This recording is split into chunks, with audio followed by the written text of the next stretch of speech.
जय हिंद दोस्तों। Welcome to जी के जी इस पॉइंट में आप लोग का बहुत बहुत स्वागत है दोस्तों आज है 9 जनवरी। 9 जनवरी से जितने भी इम्पोर्टेंट क्वेश्चन है सारे क्वेश्चन हम आपको यहाँ पर प्रोवाइड करूँगा। तो चलिए दोस्तों आज की वीडियो शुरू करते हैं। डेली यहाँ पर करंट अफेयर अपलोड की जाती है, डेली आप लोग वीडियो देखिए। और दोस्तों आने वाले आप लोग का जो अपकमिंग एग्जाम है उस सारे एग्जामों से लेकर देखते हुए यहाँ पर current affair selected current affair लेकर आया गया है। तो प्लीज़ दोस्तों आप लोग इस वीडियो को लाइक कीजिएगा, शेयर कीजिएगा एंड सब्सक्राइब कीजिएगा, ठीक है। तो चलिए दोस्तों आज की फर्स्ट क्वेश्चन देखते हैं। दोस्तों फर्स्ट क्वेश्चन है कि विश्व भर में अनाथ दिवस कब मनाया जाता है। विश्व भर में अनाथ दिवस कब मनाया जाता है दोस्तों, एक का सही जवाब देना है। दोस्तों यहाँ पर 1 नंबर का सही जवाब होगा ऑप्शन यहाँ पर सी, 6 जनवरी को मनाया जाता है दोस्तों, ऑप्शन यहाँ पर सी होगा। युद्ध के कारण अनाथ हो चुके बच्चों की कठिन स्थिति और युद्धग्रस्त क्षेत्रों में दर्दनाक परिस्थितियों में रहने वाले इन बच्चों की देखभाल की आवश्यकता के बारे में जागरूकता बढ़ाने के लिए विश्व भर में 6 जनवरी को युद्ध अनाथों का विश्व दिवस मनाया जाता है। इस दिवस का उद्देश्य युद्ध के अनाथों को संबोधित करना भी है, क्योंकि यह दुनिया भर में एक मानवीय और सामाजिक संकट बन गया है, ठीक है। अगला क्वेश्चन देखिए दोस्तों, यहाँ पर 2 नंबर यहाँ पर क्वेश्चन दिया गया है कि all India football federation IIFA के प्रथम उप महासचिव के रूप में किसे नियुक्त किया गया है। तो दोस्तों इसका सही जवाब होगा ऑप्शन यहाँ पर ए, अभिषेक यादव को।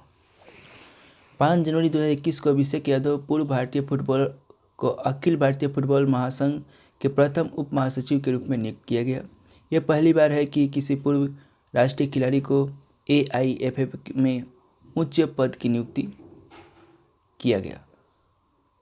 वह AIFF के सदस्य थे और जनवरी 2018 से राष्ट्रीय टीम के निदेशक के रूप में कार्य कर रहे हैं। यह याद किया जाना चाहिए कि AIFF ने अपनी पदानुक्रम में एक नया उप महासचिव पद बनाने का फैसला किया है, ठीक है। अगला क्वेश्चन देखिए दोस्तों, यहाँ पर 3 नंबर यहाँ पर क्वेश्चन दिया गया है कि केंद्र सरकार ने लद्दाख में सिंधु नदी पर 144 मेगावाट की कितने जल विद्युत परियोजनाओं का मंजूरी दे दी है। तो दोस्तों यहाँ पर 3 का सही जवाब होगा ऑप्शन यहाँ पर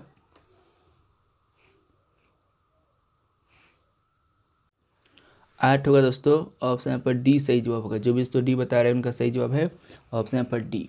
केंद्र सरकार ने लद्दाख में सिंधु नदी पर 144 मेगावाट की 8 जल विद्युत परियोजनाओं को मंजूरी दे दी है। जल शक्ति मंत्रालय के अनुसार परियोजनाओं की संख्या अब तक की सबसे अधिक है। अब तक विभिन्न छोटी परियोजनाओं की कुल क्षमता 113 मेगावाट है। जल शक्ति मंत्रालय के अधिकारी ने कहा है कि नई परियोजनाओं को केंद्र जल आयोग और विद्युत आयुक्त ने मंजूरी दे दी है। ये परियोजनाएं कारगिल और लेह जिलों में पड़ेगी, ठीक है। तो ऑप्शन यहाँ पर डी सही जवाब होगा इसका। अगला क्वेश्चन देखिए दोस्तों, यहाँ पर 4 नंबर। दोस्तों यहाँ पर 4 नंबर क्वेश्चन है कि हाल ही में किस मशहूर फैशन डिजाइनर का तमिलनाडु में कोयम्बटूर में निधन हो गया।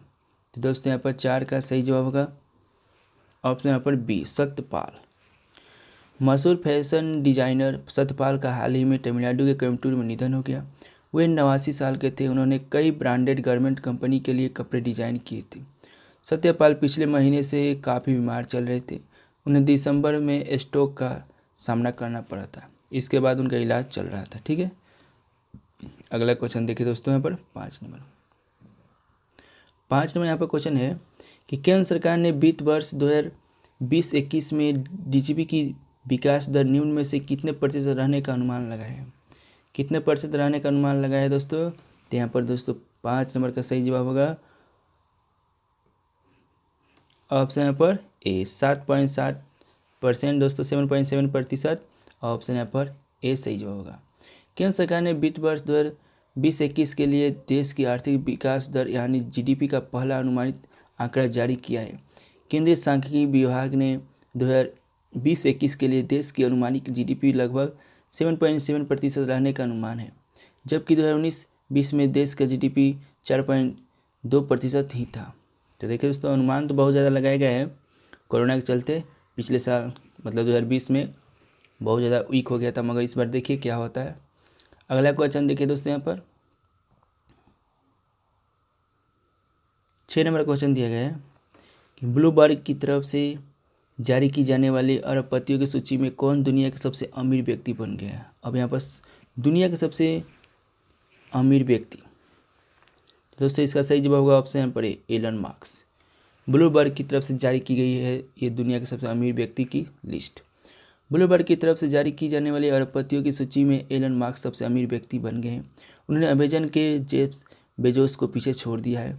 एलन मार्क्स की नेटवर्क 188 बिलियन यूएस डॉलर से अधिक हो गई है, जो कि अमेजन के संस्थापक जेफ बेजोस की नेटवर्क 187 बिलियन यूएस डॉलर से 1 बिलियन डॉलर ज़्यादा है। ऐसा टेल्सा के शेयर प्राइम में निरंतर वृद्धि के चलते हुआ। इस सूची में 5 अरबपति शामिल हैं। बता दें कि बेजोस 2017 में दुनिया के सबसे अमीर शख्स थे। ठीक है, अगला क्वेश्चन देखिए दोस्तों, यहाँ पर 7 नंबर क्वेश्चन है, प्रवासी भारतीय दिवस निम्न में से किस दिन मनाया जाता है। दोस्तों ये मनाया जाता है ऑप्शन यहाँ पर ए, 9 जनवरी को मनाया जाता है। दोस्तों प्रवासी भारतीय दिवस प्रतिवर्ष 9 जनवरी को मनाया जाता है। प्रवासी भारतीय दिवस मनाने का उद्देश्य उन प्रवासी भारतीयों को मान्यता देना है जिन्हें भारत के विकास में योगदान दिया है। प्रवासी भारतीय दिवस पहली बार 2003 में मनाया गया। प्रवासी भारतीय दिवस 9 जनवरी को मनाया जाता है क्योंकि महात्मा गांधी ने 9 जनवरी 2015 को दक्षिण अफ्रीका से भारत लौटे थे। महात्मा गांधी को सबसे महान प्रवासी माना जाता है जिन्होंने न केवल भारत में स्वतंत्रता संग्राम का नेतृत्व किया बल्कि भारतीयों के जीवन को हमेशा के लिए बदल दिया। ठीक है, अगला क्वेश्चन देखिए दोस्तों, यहाँ पर 8 नंबर क्वेश्चन दिया गया है कि संयुक्त राष्ट्र सुरक्षा परिषद ने अस्थायी सदस्य के तौर पर भारत का कितने साल का कार्यकाल 4 जनवरी 2021 से शुरू हो गया है। तो दोस्तों यहाँ पर 8 नंबर का सही जवाब होगा